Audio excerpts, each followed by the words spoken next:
Il a mis son église. C'est pourquoi désormais quand tu marches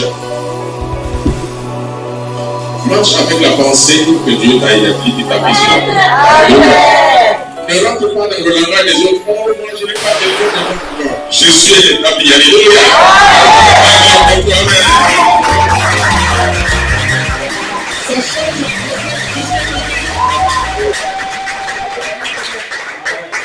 Quand tu marches dans la pensée de la parole, les choses se transforment d'elles-mêmes.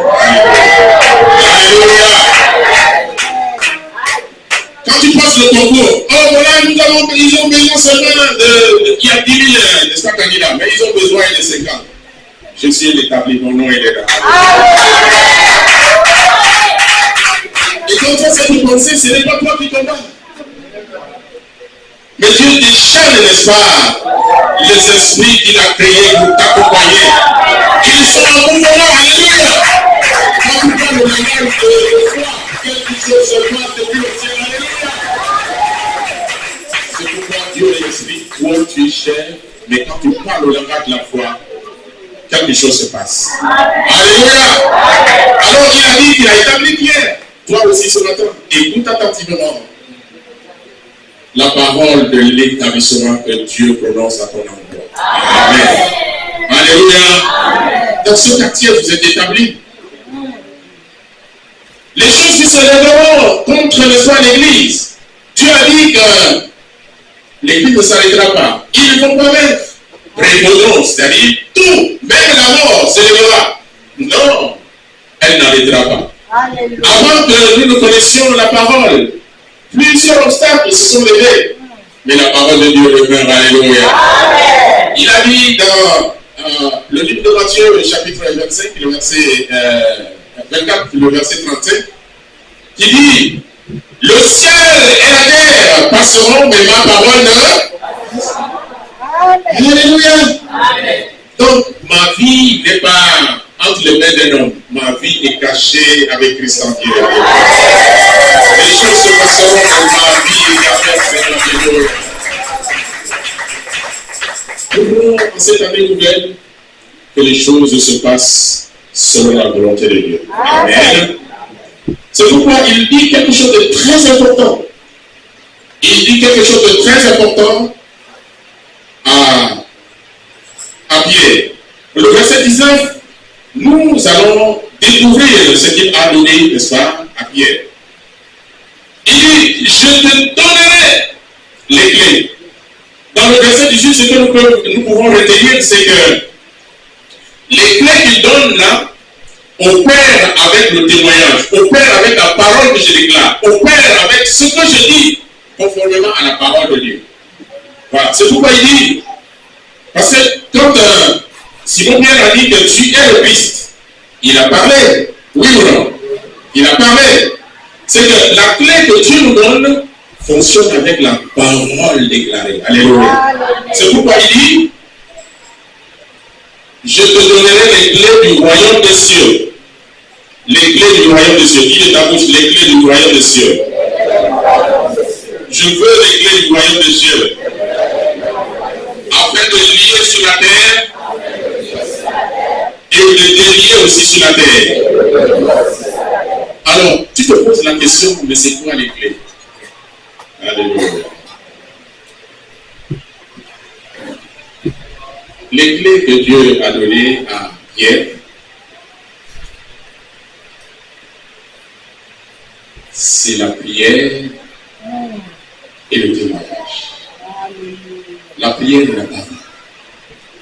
La prière et la parole. Ce sont les clés. Quand tu pries, tu es dans le canal d'une connexion avec le ciel. Pourvu que tu demeures dans la foi. Quand tu pries par la foi, tu bouges les choses dans le domaine céleste. Amen. Alléluia. La prière est spirituelle. C'est une parole qui te déclare par ta bouche. Mais quelque chose se passe dans l'atmosphère. Alléluia. L'une des clés c'est la prière. La deuxième, c'est la parole de ta bouche. Alléluia. Amen. Jésus lui-même nous dit que Dieu est esprit, oui ou non? Alors, comme Dieu est esprit, comment nous pouvons être en connexion avec lui? C'est par le moyen de la foi. Si nous n'avons pas la foi, il n'y a pas de connexion possible. Alléluia. Amen. Donc, à partir de maintenant, quand tu pries, ne t'inquiète pas pour voir les choses se passer. Non. Tout de suite là, devant toi. Non. Crois seulement que les choses dans les lieux célestes sont en train de se manifester. Alléluia. Il faut avoir seulement cette confiance. Parce qu'aujourd'hui, nous allons prier pour cette église. Afin que l'église puisse marcher dans la gloire de Dieu. Alléluia. Les églises de cieux ne sont pas élevées comme nous pensons. Les églises de cieux, les choses autour de nous vont s'ouvrir. Alléluia. La vie qui est bloquée va s'ouvrir. Alléluia.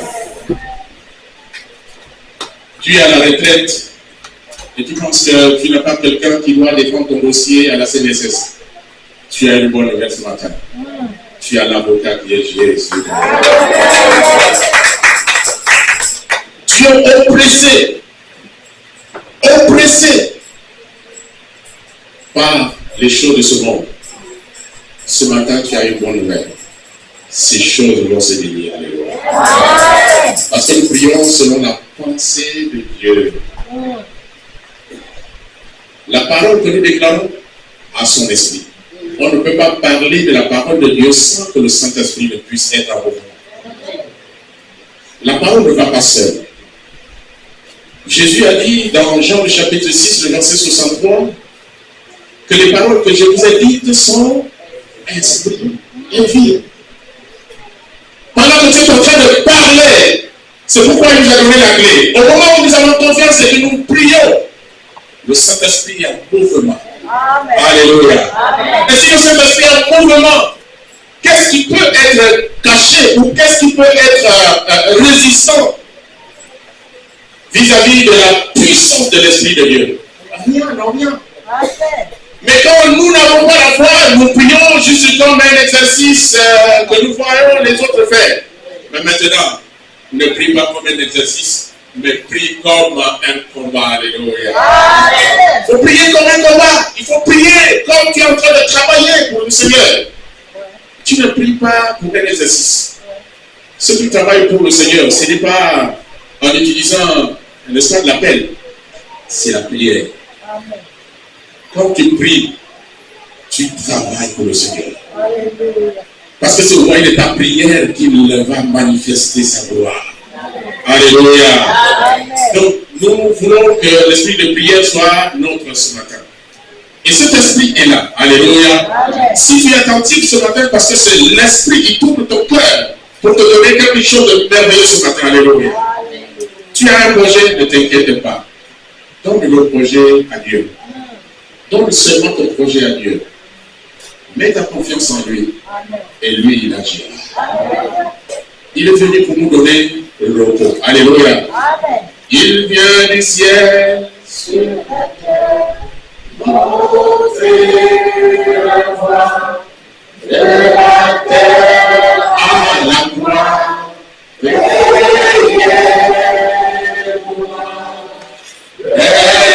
croix jusqu'au tombeur, et lui parle jusqu'au ciel.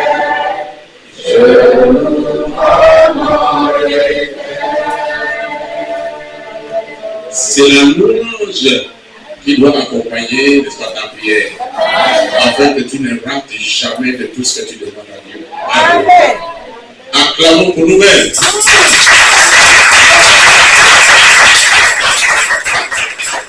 Alors ces clés, nous voulons les expérimenter.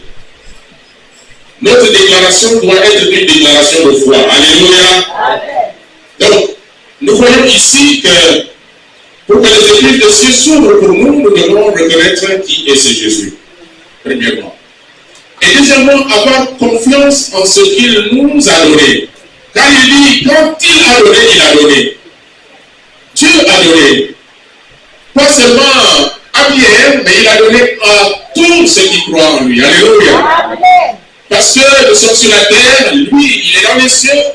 Mais pour que sa puissance agisse pleinement en notre faveur, nous devons demeurer dans la foi et déclarer les paroles. Et lui-même est celui qui opère. Ce n'est pas nous qui opérons, mais lui-même. Alléluia.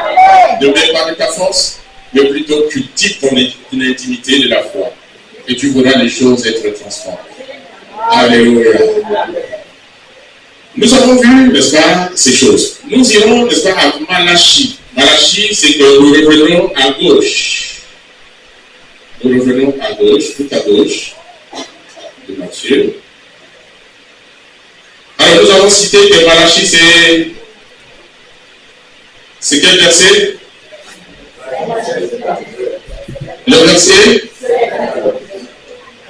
Voilà. Et le chapitre? Le chapitre 3. Le verset 7 à 12. Je lis la parole de Dieu. Depuis le temps de vos pères, vous vous êtes écartés de mes ordonnances.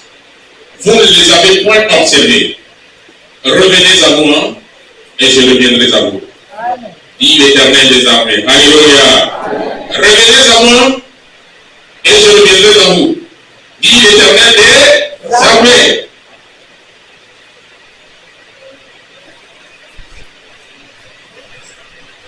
Alors, ici, à la fin, et vous dites en quoi devons-nous revenir? Écoute bien. Un homme trompe-t-il Dieu? Car vous me trompez. Et vous dites, en quoi t'avons-nous trompé?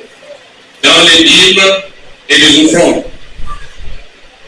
Vous êtes frappés par la malédiction et vous me trompez. La nation tout entière. Nous avons dit que nous allons jusqu'à quel verset? 12. Sois attentif. Apportez à la maison du trésor toutes les dîmes afin qu'il y ait de la nourriture dans ma maison. Mettez-moi de la sorte à l'épreuve, dit l'Éternel des armées, et vous verrez si je n'ouvre pas pour vous les écluses des cieux, et je ne répands pas sur vous la bénédiction en abondance.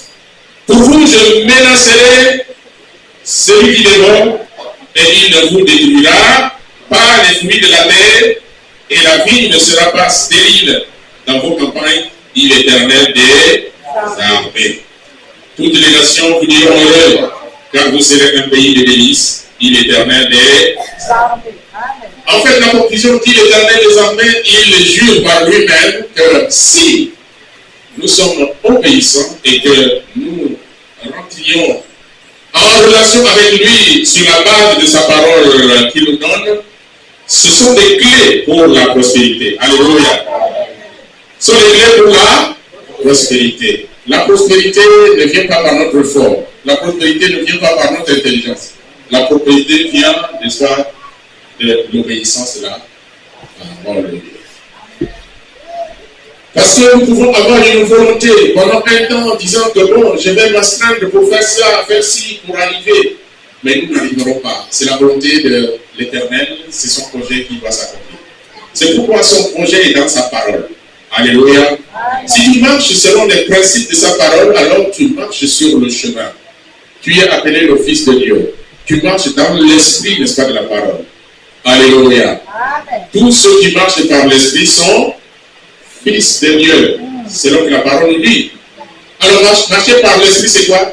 Marcher en pratiquant ce que la parole de Dieu nous dit. Alors, ces choses, ce n'est pas que tu vas faire des grandes choses une fois. Non. Dieu parle, par exemple, que nous devons prier pour les malades. Est-ce que tu as prié pour les malades un jour? C'est une mission que Dieu te donne. Prie pour les malades. Est-ce que tu as prié pour les malades un jour? Pour voir Dieu à l'œuvre, il dit qu'on doit l'éprouver, le mettre à l'épreuve. Dieu, tu as dit que tu guéris. Voici une mère pour laquelle je dois prier. Que ta volonté soit faite. Ne doute pas. Dieu le fera. Alléluia. Amen. J'ai une vieille maman que j'ai écouté son histoire. Elle a son petit-fils qui est un drogué. Alors quand on dit, je donne un prénom comme ça, maman Jeanne, aujourd'hui c'est toi qui vas prier. Qu'est-ce qu'elle dit? Elle dit à Dieu, Dieu, je sais que tu es grand, je sais que rien n'est impossible à toi. Ce que je veux, va dans la maison de mon fils Enoch, prends, n'est-ce pas, sa pipe, casse la pipe, prends-le, ramène à la maison, dans ta maison, au nom de Jésus.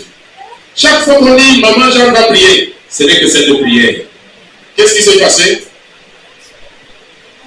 Et donc, lui ne m'a quitté, il est venu dans l'église à témoigner, alléluia. Il dit que, désormais, quand tu veux fumer, alors la cigarette a une très mauvaise odeur. Et sa prière n'a pas été en rangeant les mots pour faire de la poésie. Non. La prière doit être objective. Qu'est-ce que tu veux, n'est-ce pas, dire à Dieu au travers de ta prière? Il ne faut pas prier par rapport à ce que tu as entendu l'autre déclarer. Non. C'est ta relation avec Jésus, tout simplement. Tu lui dis ce que tu veux exactement. Parce que quand on dit en toutes choses, faites connaître vos besoins à Dieu par des. Les supplications, c'est quoi? Les supplications, c'est une prière précise, que tu la reprends. Une prière précise. Il ne faut pas prier vaguement. Il ne faut pas prier vaguement. Si je prie par exemple pour une maman, elle dit qu'elle a une infection, je dis maman, quelle infection? Si c'est une chlamydiose, je dis Père, tu es le Dieu qui guérit, que cette chlamydiose, n'est-ce pas, disparaît du sang de maman. Amen. Alléluia. Amen. Je cite exactement, hein? Voilà le nom de l'infection, de la maladie, de la pathologie. Dieu le fera. C'est parce que nous n'avons pas la connaissance de Dieu, c'est pourquoi.